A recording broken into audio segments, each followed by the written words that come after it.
Okay, hi guys, welcome back to the podcast. My name is Sophie, and today I have the guest Kevin Kiely Jr. He was the owner of the Underdog Cafe in Limerick, which was a vegan cafe.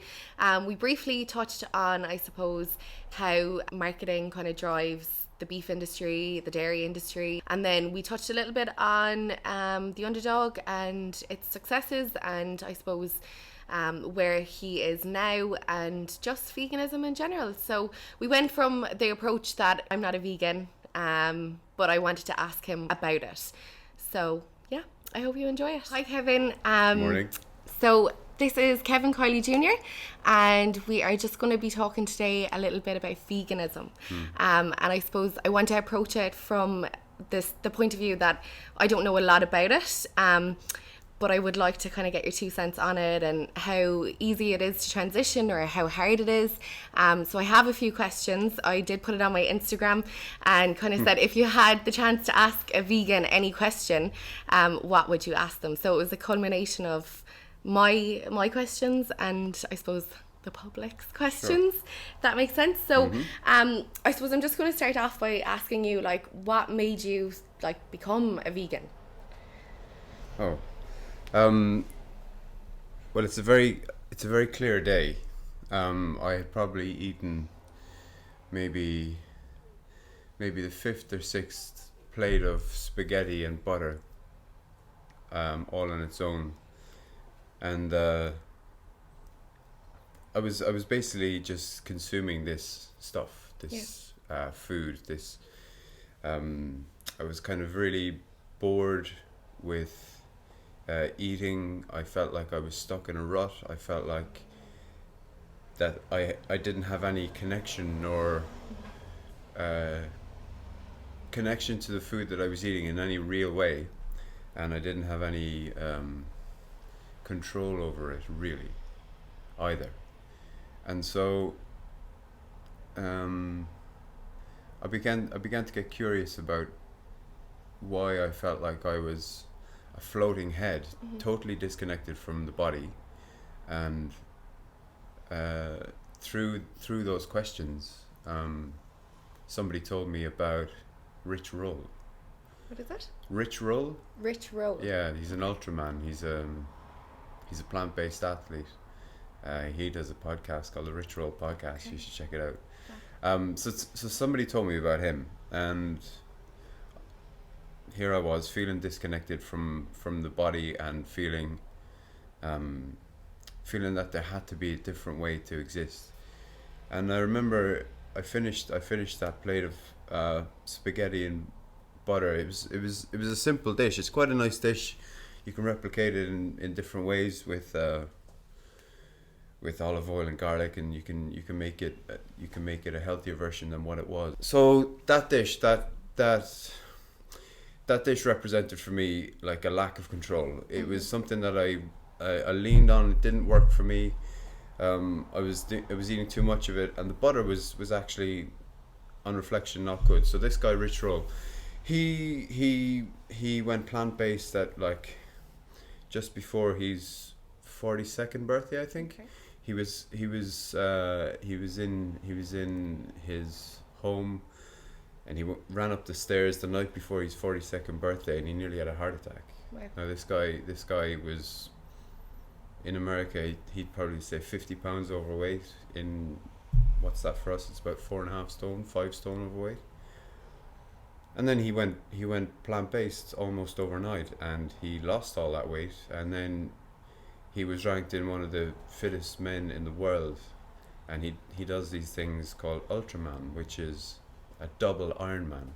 Oh, right. So he'd swim like 6.5 miles, and then he'd do like, I think 400 miles on a bike, and then he'd do, an Ironman is a marathon, so then he'd do a double marathon over the course of a weekend in Hawaii, in Kona. Was this just all through the lifestyle change when he began veganism, and then it was kind of a continuation?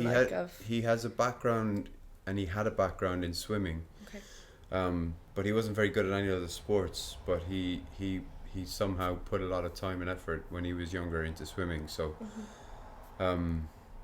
So just to reverse back into your question, when I saw that was possible, I had things hanging over me, like I was afraid to run, I was afraid of exercise. I wasn't in the world of doing it, so I wasn't able to see myself doing it. Now, don't get me wrong, I played sports a lot when I was growing up, and I went to drama school, and that was very physically intense, and I was very fit. But then the structure of life, when you finish a period of time like that, the structure of life just falls away, and it's up to you to create your own structure. Of course, yeah. But I didn't know that right away, so I had to find that out. And one of the biggest things that fell by the wayside once the structure fell apart was exercise. Yeah. And when the exercise falls down, it affects your mental state. So all of these things were happening to me, until I decided, and it was as easy as that. I said I need to feel more connected to how I'm consuming food on this planet. And then I suppose that does lead into, are you doing it for health reasons, or is it the love of the animals? Is it a combination of both? Like, I look at my cat sometimes and I'm like, oh my god, I can't believe I eat something that's alive like you. And it turns me off the food for days, and then I will go back to it, and then I'll have that thought again. So, like, was it mainly health driven for you, and then obviously the animal welfare comes with it? If I was to say that it's none of those things, Okay. yet it's all of those things. Okay. For me, it's a really simple feeling, where I don't want to consume fear. I don't want to consume some entity that has been taken over and abused. It actually doesn't come down to the animals or my health. It's a feeling that, like, we're very blessed to have this thing called a body, right? And it functions perfectly well with fruit, vegetables, pasta. Like, obviously I care about animals, and I would never do anything to hurt them. I think I caught a fish when I was 6 or something. I went fishing once and I caught this fish, and it was a perch, and like we took it home, and like, I think it was eaten, but I didn't eat it. I think my dad and my mum ate it, and for me, that was such a powerful experience, and it's one that I didn't want to repeat, or I didn't want to take part in. And the health benefits come as a result of all that. So there's a quote that I kind of use, and it's from the Lord of the Rings, where the two of them are just like on this journey, and then Samwise Gamgee stops, and Frodo says, "What's wrong?" And he said, "If I take one more step, this is the furthest away from the Shire that I've ever been." And when you go plant-based or vegan, or you say to yourself, "I'm not going to eat meat, fish, eggs, dairy, or honey anymore," when you make that decision, every month, every year, it just feels like there's no going back, because once you leave the Shire, once you go on this journey, there's no other way, really. Once you connect into the energy. Is that because it feels so good in your body? Is that because you can actually feel the benefits? Like, when you wake up in the morning and you put your 2 feet on the ground, is it a different feeling? Do you feel lighter and stuff like that, you know? As I said, it's getting further and further away now, that transition. What I will tell you is that your energy is just more immediate. You don't feel that sluggish sort of feeling in your stomach that drains the rest of you, because this thing is really difficult to digest. Now, if I eat a lot of food, an awful lot of food, and sometimes I like to do that if I'm having a day where I'm not watching what I eat, and I just, that's great. I can get that kind of feeling but I really have to work hard to feel that sluggish body. Yeah. So it feels incredible. Okay. When you go plant-based, your digestion goes completely out of whack for about 3 or 4 weeks, and it's just like somebody's pressed fast forward like 4 times on Netflix. So like, really? It just starts to get so quick, and what you realize is happening is that you're just consuming more fiber than you've probably ever consumed in your life. So are we talking about loads of poos? We're talking about your just metabolism just starts catching fire, basically. It's really significant, and then it settles down, and then your body gets used to the changes, and then that part of your life just becomes like clockwork, and there's no delay, there's no pain, there's no it's just really, really, really like different. So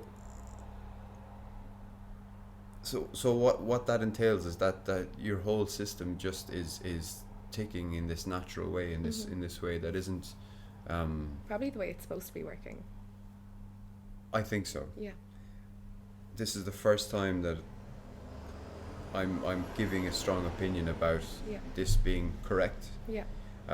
Because I appreciate that people have their lives to live, and people are coming from all different ways of thinking and ways of being, and but I really do believe that the body benefits enormously from being on a plant-based diet. So I suppose with regards to vegans, right, there's this thing around vegans, like he's a vegan or whatever, and they're pushing opinions on people.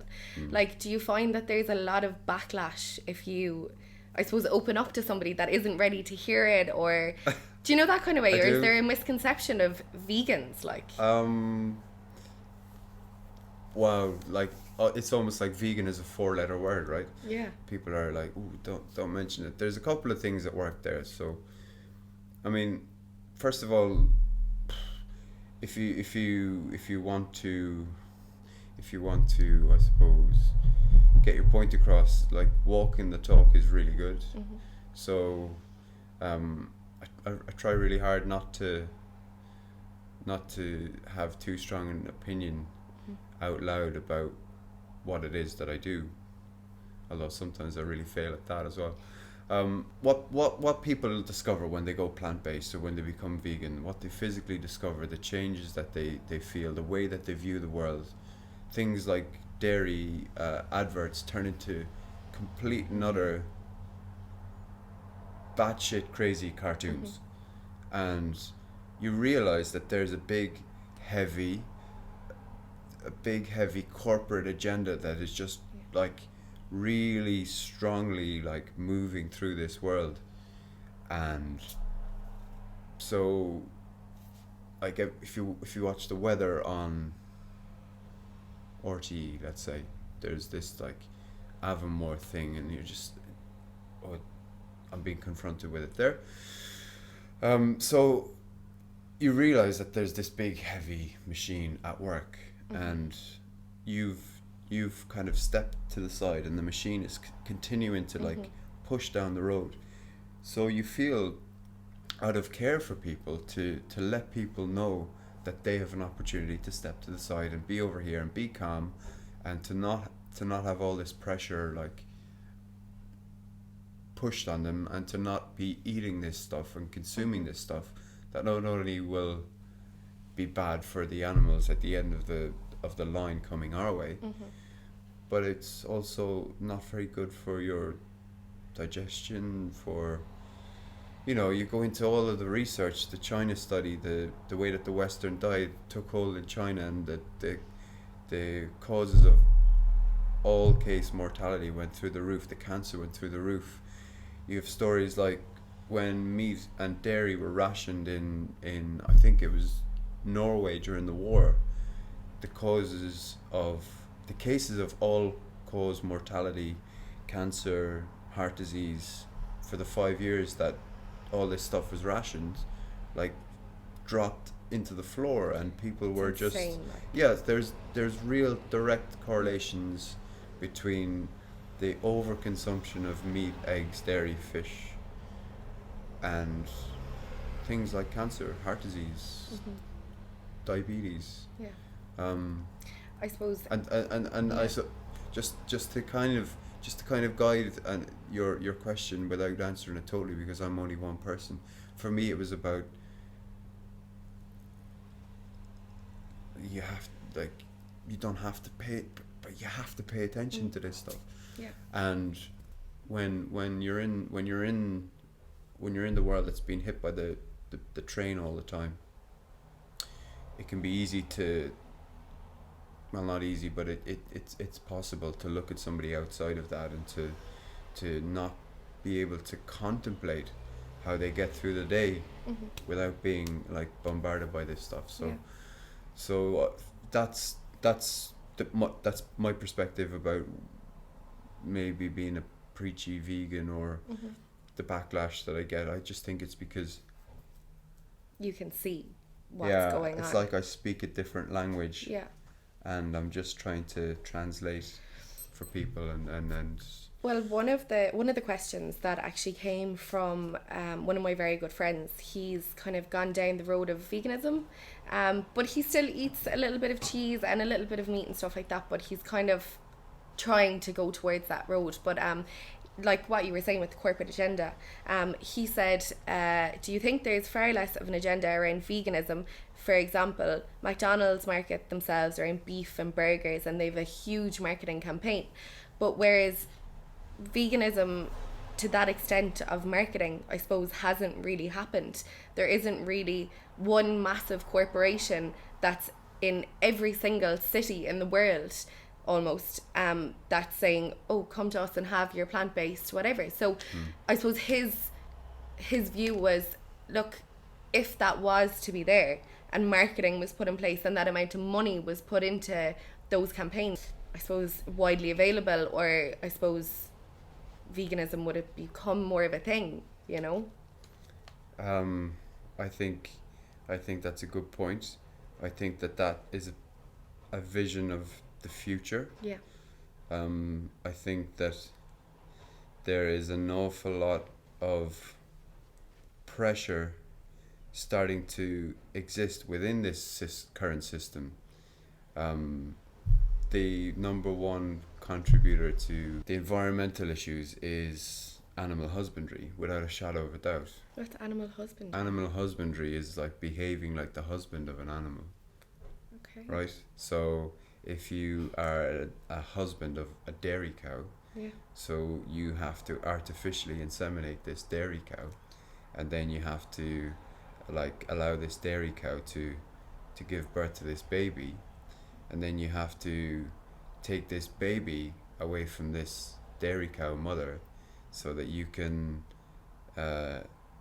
essentially exploit it. That's one word I would say. Collect this human, like this liquid that isn't really fit for human consumption and is laden with bovine growth hormone and designed to turn like a 50-pound calf into a 500-pound cow in like a year. Yeah, no. And that doesn't sit well with me when you explain it like that. Yeah, like.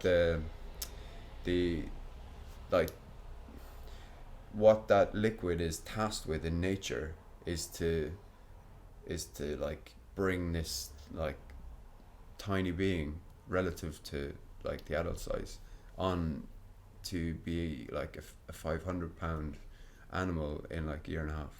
Well, actually, on that point, I know when we first met, you said to me, you know what, if you don't do anything at all, watch Forks Over Knives, right? And I watched it, and I swear to God, it changed my whole perception. Yeah. But I rewatched it last night just before I came in to meet you today, just to kind of recap on, I suppose, what came up for me in it.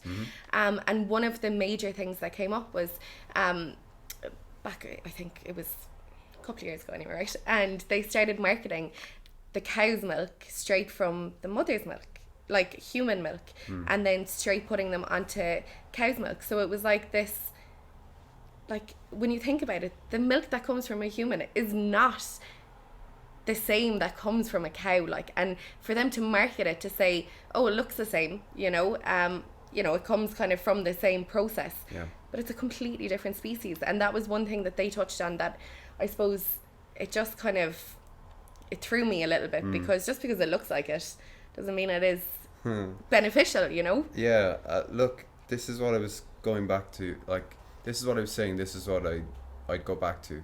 This is the energy thing, right? Yeah. So this liquid in nature exists to go inside this animal and to interact with the digestive system of this animal to bring connection to its mother, first of all. Yeah. Like any mammal, when it's born, its instinct is to suckle. Its instinct is to connect with his or her mother immediately. That's the nature of things. So that energy loop is being kind of sustained in nature, right? And what we seem to have done is we've engineered this corporate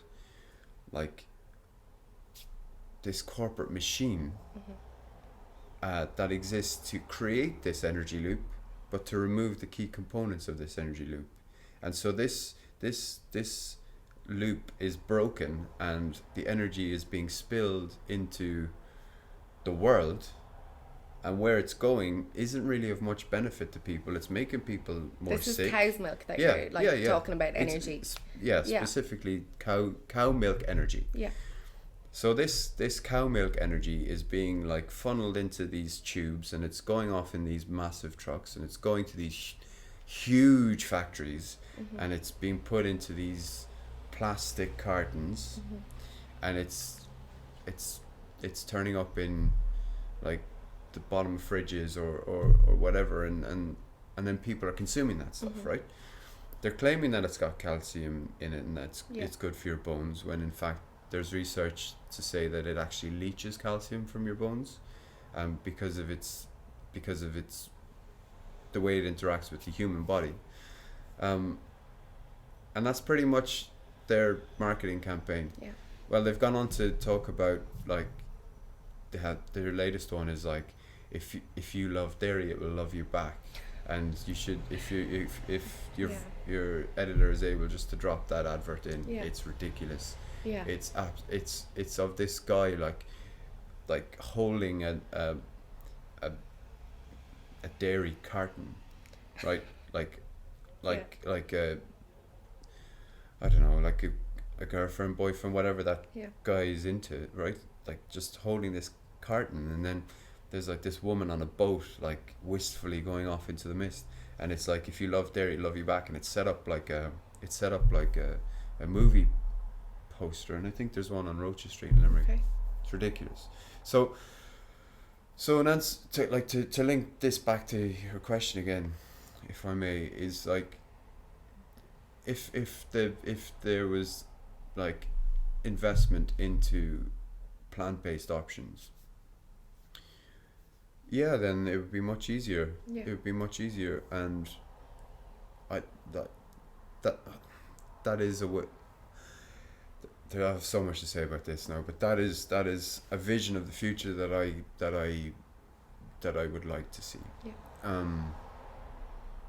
But isn't there, I suppose, politics involved then as well? The big corporations, even with the beef farming at the moment in Ireland, I don't know too much about it, but I know that they're losing money continuously, and yet the government is pumping grants into them so that they can keep this industry alive, whereas I suppose what happens, the farmers that are just growing carrots, that kind of way, you don't hear anything, I suppose, of grants going into them. I'm sure there is grants, but it's just, there's a massive focus on beef farming, and it's, I don't know. I had a conversation with a couple of farmers down through the years, and I spoke to a farmer in Costello's. If anyone doesn't know Costello's, they're watching this abroad. It's like this kind of like hipster bar, I suppose, that's open until late, and there's beer pong and loads of dark corners and yeah. Anyway, so I ran into this farmer a couple of weeks ago. I was talking to him, and he kind of sees the writing on the wall for his industry, you know. Okay. And he's like, but I have all this machinery that I've bought, and it's almost like the dairy industry, right? Mm. Is dolled up for a night out, and has bought all the clothes and has made the reservations in the restaurant and stuff like that, and I don't know, and then I don't know, like they're just. Now people are starting to realise. I think. People are starting to like not invite them for dinner, but they've made the reservations, so they go anyway. Yeah. Even on their own. Yeah. And they're like, but I've made all this investment and all that stuff, and it feels like they've gone so far that they actually can't turn back. Well, like when I actually met you first, you said I want to give you a coffee and I want you to taste this cappuccino, but it was an oat milk cappuccino. And I think it was Oatly was the milk, and I was kind of like, oh, I don't know. And you were like, no, just try it. And you were like, it's on the house. So I was like, sure, I have to try it now. But it was fabulous. It was gorgeous. And now in fairness, I did have a milk coffee this morning, and I kind of feel bad now. But I do go for coconut Sophie, alternatives. what are you doing to me? You're breaking my heart. But look, I actually drank it quickly before you came in as well. I was like, shit, I can't let it see me drink this. But how do you feel? Yeah, it makes me feel like shit, like, you know, it makes me feel like shit, and not because of the animal or anything else, but my stomach, it makes me feel like shit. And it was actually because I was late this morning. I was going to get a coconut cappuccino because I thought it was way more, I suppose, suitable for what today was, but I was too late, and I came up here, and you know, I just had the usual cappuccino, and I feel bad, like, and especially after our conversation, I feel bad. But I suppose I am trying to make those changes, it's that though. bovine energy, Sophie. I know. It's in there now. I'm going to be up 5 minutes earlier tomorrow to go and get my coconut cappuccino. You know, you could have an Americano. You could have an espresso. Yeah. You know, if you're stuck, this is a word to the wise out there. Like, you know. And it's just your mindset, really, isn't it? And making that choice, if you are conscious about, I suppose, your decisions, and I don't mean to put you on the spot. But I was just interested. No, but come here. Like, I was going, Jesus, I can't have a milky cappuccino like from a cow. Meeting Kevin today, you know. So well, you could. Well, I could, and you did. But that's a choice, and I did. Yeah. But I should have had the coconut cappuccino, realistically. Maybe. Your body would be digesting that coconut cappuccino so easily right now. I know. You'd be like sitting here chilling out. You'd be like, oh, I feel great. I feel great. Coconuts, I guess we're supposed to digest them. Coconut cappuccinos are actually fabulous. Yeah, they're great. There's a little bit of sweetness in them, so you don't kind of need that bit of sugar and stuff. So that's fab. Okay, I'm going to ask you another question because I am conscious that I did ask people for these. I suppose I just want to ask, what was your biggest struggle that you experienced when you kind of became vegan? And I know you're cold turkey vegan, but like, I'm sure there's something that you might miss, or like cravings, or was there any sort of detoxification that your body went through that you were like, no, do you know what, I'm going to go back to burger, like? Okay, so the biggest struggle that I had was accepting that this was my new reality. Okay. And so the whole thing was a struggle. The whole thing was a decision, and the weight of that decision I felt really like fully within me. I didn't really crave like much. Like I wasn't really a fan of plant-based milks. I just stopped drinking milk, and then slowly but surely, as I think I went to New York not too long after I went vegan. I think, relatively speaking, I think I went vegan in February, and I went to New York. Not long after that, And it was actually in New York that I saw what was possible.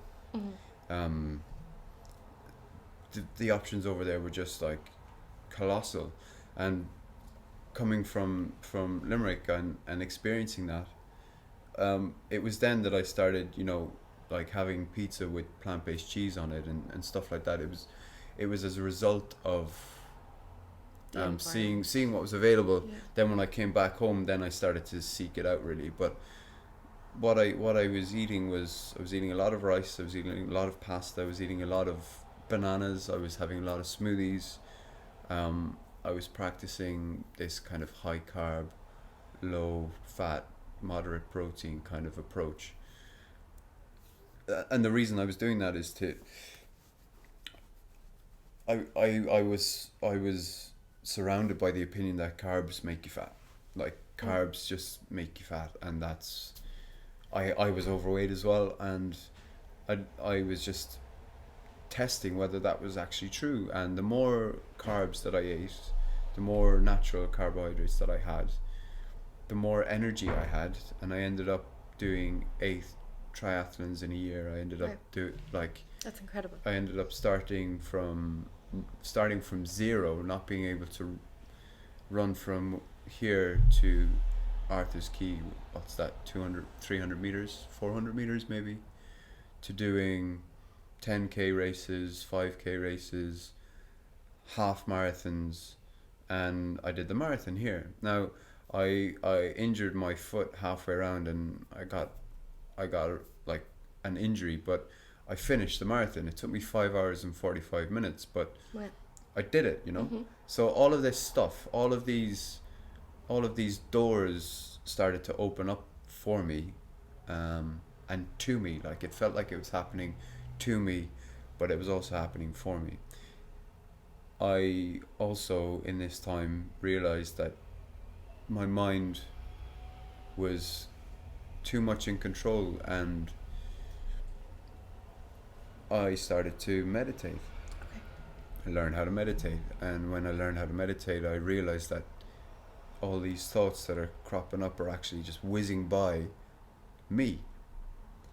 So therefore, whatever I'm thinking, be it cravings or whatever, like all of that is just, it's coming from somewhere. We don't really know where it's coming from, but you can allow it to fall silent and go quiet. So when I made that decision to not eat the stuff anymore, all that was left was positive. Okay. Yeah. So I was fitter than I'd ever been before. I was calmer, more relaxed than I'd ever been before, and I was eating more food in a way that was helping me than I ever remember previous to that. So in answer to the cravings, like now I can have the cheese alternative or the meat alternative, and I do love that stuff. Like, don't get me wrong, that taste, that umami, salty, it's like a pang, isn't it? Like I got a lot of time for that, and I'm able to recreate it in a way that is really tasty to my palate. And so there wasn't a struggle, like. there wasn't a struggle, but also, like, after 2 or 3 months, that feeling of dairy in your mouth, that like oiliness, it just stops being attractive. So from that moment on, the idea of actually putting that stuff in your mouth and kind of the greasiness of it, and just like how it like just slides its way down into you, and just like blah. No. Like there's just no going back to the dairy. Like I'd sooner put a piece of steak into my mouth than the dairy. Now, that's really interesting. I wouldn't do either of those things. So you're not a sneaky vegan, like? No. You're true and true vegan, like. What's a sneaky vegan? Like a sneaky bit of meat here and there. No. Oh, no. Really? Yeah, no, I'm just wondering. No. I'm just wondering. No, definitely not. Okay, no, that's I remember in the early years, like, if I put a piece of chocolate in my mouth and somebody told me it was like it was dairy free, but there was like milk like towards the end. I used to like the feeling would be terrible. Okay. I'm a bit better now, but somebody made me a meal recently, and it had corn mince in it. Okay. And I ate that, and then I said, oh, I better check this package. Yeah. And because I know that there's vegan mince out there, and I think corn do it at this point. Yeah. But there was egg white in this thing, right? And I have this meal in me now, and I remember thinking to myself, this person made me this meal in with an open heart and trying to align with my values. Yeah. Or the values that this person has. They're not my values, but they're the values that this person has. And I got over it in a second. Yeah. But yeah, so the cravings, they go the other way. Okay. So it's like that's actually that's interesting though. So actually with corn, right? Yeah. So like obviously look, it's a meat alternative, but it's a protein is it source. Actually okay, but is it actually good for you? Like it is, yeah. Well, I just get scared of these things because I'm like, for something that they're substituting, like are they not adding in things that are bad for you, like chemicals and stuff like that, and agents and things, you know? And it's like, what you won't find in a corn fillet is you won't find any trace elements of antibiotics. Okay, that's good. You're not going to find any cancerous pus cells that they don't have to tell you about. They can just like lance the meat and they do.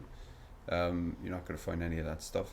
You're not going to find any of the damage that meat does to your cell walls and to your the walls in your veins and your arteries. You're not going to find any excess cholesterol. You're not going to find like a trigger for type 1 diabetes. Okay, so it is a good alternative. Yeah, like there's so much, like you're not going to eat this stuff morning, noon and night unless you get on like a stretch where you kind of fall in love with it and you fine, you'll eat a lot of it, but like it's essentially just like a pea protein formed into a shape. Like a fillet is just a shape, a sausage is just a shape, a burger is just a shape. Okay, yeah. And I suppose you never actually think about that, like. Yeah, people I always find that funny when people go, that's not a sausage. And you go, okay, and I can laugh it off and just not get involved. But if I have time, I'll sit down and I say, well, what's a sausage? And they'll say, well, a sausage is made with pork. And I say, really? And they say, yeah. I said, but a sausage is just a shape, man. Or, that's actually really cool. I'd never actually. It's just a shape. It's suppose, a thing that we both go, yeah. What's that? Because even when you get the vegan sausages in Dunn's and stuff, they're in the shape of a sausage, and that's why they're identified as a sausage. Yeah. Okay. It's just like. Love that now. It's a roll of protein. Yeah. Okay. That you can dip in ketchup or put in like a hot dog bun and enjoy it. That's really good. Yeah. Okay, I'm going to ask you one more question.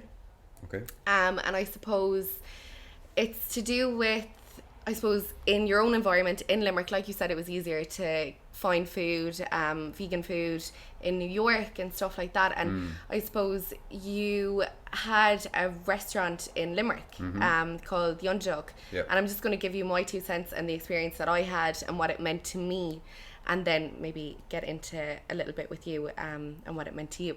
So I got really sick last year, and basically I was told, listen, you can't eat anything, basically. And that's what it was to me.